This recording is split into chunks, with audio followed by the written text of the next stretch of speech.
Beautiful, thank you.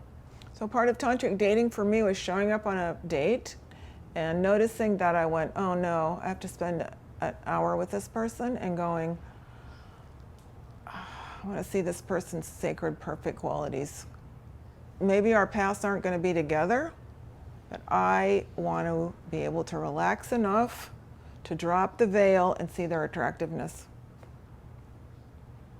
And it's not the attractiveness of a magazine, but I have been brainwashed that that's the only thing that's attractive, is guys in magazines or guys who are movie stars or rock stars. I have been brainwashed.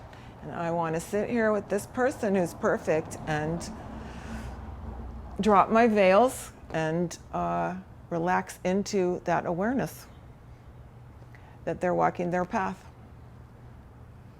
And by doing that, I became a more loving person and was able to attract love instead of half love, which is what I was attracting before. Because I had been taught, like we all have, to be super judgmental and to find only that type of person attractive. And I know that's not true.